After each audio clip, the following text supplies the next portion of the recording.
Bonjour les petits gars, donc ça y est, retour sur la chaîne Seb GB Tool au bout d'un long moment, c'est vrai.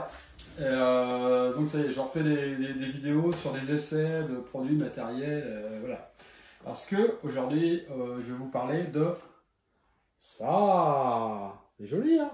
Eh ben non, j'ai pas les vintage, désolé. Hein. Enfin, c'est pas grave. Par contre, j'ai ça. Voilà, deux magnifiques Stratocaster. Franchement, deux superbes Stratocaster. Donc, je vous présente celle-ci que j'ai achetée il y a un mois à peu près. Donc, c'est une Fender Stratocaster Deluxe. Superbe couleur. Enfin voilà, c'est une super guitare. Franchement, une superbe guitare avec des mécaniques à blocage. Voilà, une échancrure à l'américaine. D'ailleurs, c'est une guitare américaine qui est assemblé au Mexique et franchement le corps est en deux parties. Voilà, on voit bien la section du corps. J'ai cherché partout, j'ai regardé partout, dans tous les sens. Il n'y a vraiment qu'une seule jonction.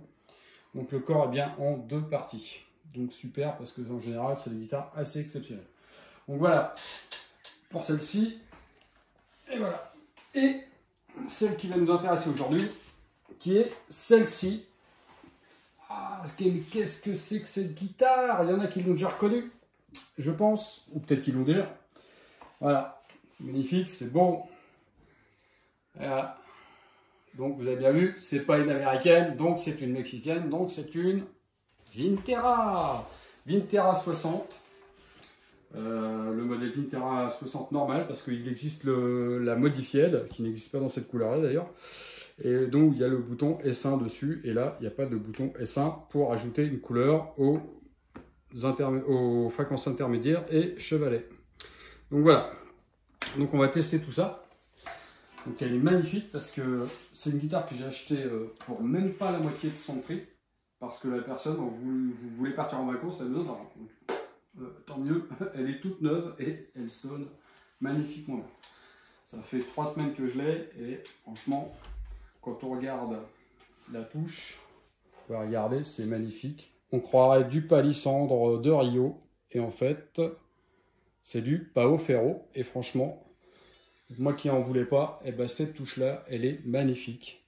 On croirait vraiment du palissandre de Rio. C'est superbe à jouer, c'est très confortable. Je me retrouve très bien dans ce genre de truc. Moi qui voulais surtout pas de Pao Ferro, vu ce que j'ai vu sur le net et les gens qui en avaient, c'était très très moche. Et là, bah, je suis très surpris. Je pense que sur les modèles Vintera, il doit être un petit peu au-dessus, et même largement au-dessus, je pense. Donc là, on a le bois, et puis pour les standards, ils mettent de l'aubier, je pense, pour ceux qui savent ce que c'est. Donc voilà. Donc allez, on est parti.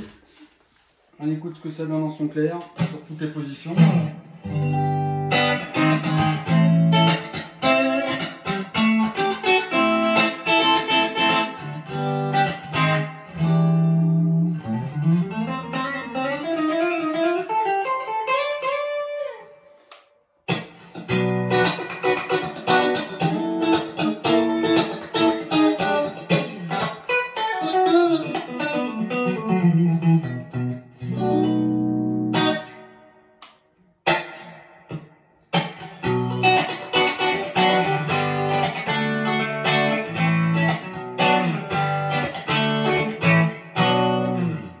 Avant-dernière position.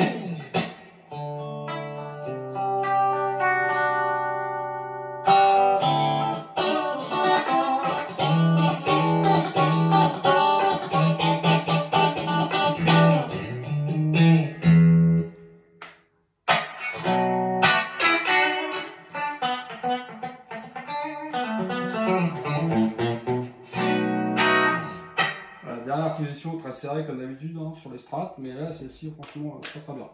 Alors moi j'adore le son clair, donc pas tout à fait en son clair, donc on va passer en position que moi j'aime évidemment, hein, que vous aussi peut-être d'ailleurs, c'est un petit peu sombre. Voilà, donc là on enclenche la TS9 et c'est parti.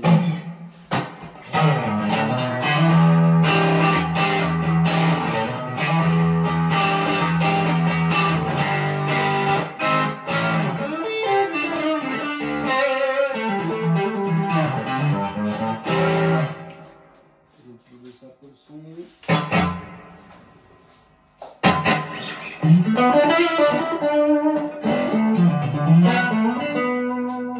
Position.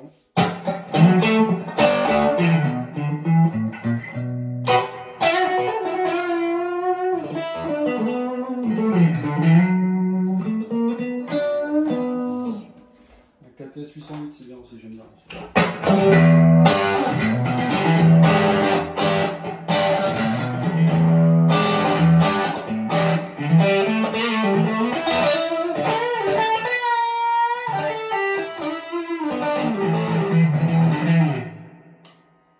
Donc la position du micro central tout seul, elle sonne super bien quand même.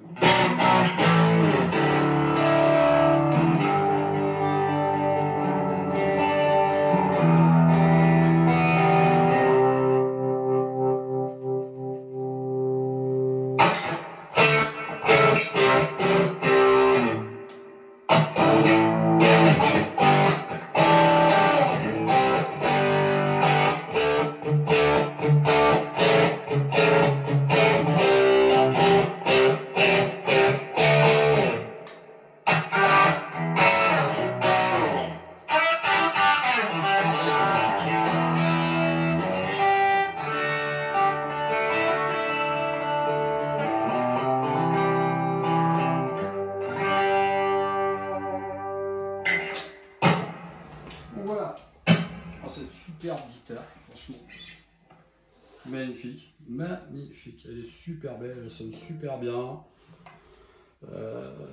Si vous hésitez à en acheter une, bon déjà, essayez de l'acheter en magasin pour voir un peu la touche, parce que moi, franchement, c'est la première touche que je vois en pas ferro comme ça. Franchement, à part peut-être une réédition d'une Vaughan, d'une SRV qui a été faite dans les années fin 90, début 2000. Franchement, j'en ai pas eu beaucoup.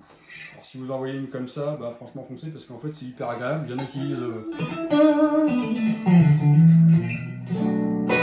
disent que ouais c'est cagette, c'est machin que les trucs. Mais en tout cas sur ce modèle là, je sais pas, j'ai pas l'impression du tout que ce soit cagette, j'ai même plus l'impression que ce soit très qualitatif. Avec des belles mécaniques qui vont bien, vintage, type Cluson, enfin d'ailleurs c'est peut-être même du Cluson, mais bon voilà, c'est jamais dit, hein, chez Fender, voilà.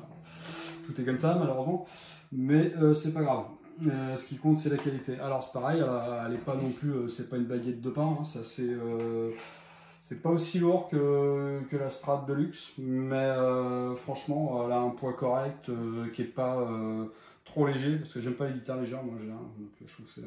Voilà, c'est un gage de qualité pour moi, après ça ne regarde que moi. Mais bon voilà, c'est une superbe Strat qui sonne super bien, j'adore ce modèle là, si un jour j'en trouve une au même prix et que j'ai l'argent, pas de problème, je la prends. Voilà, donc je voulais vous faire découvrir cette petite guitare qui est magnifique.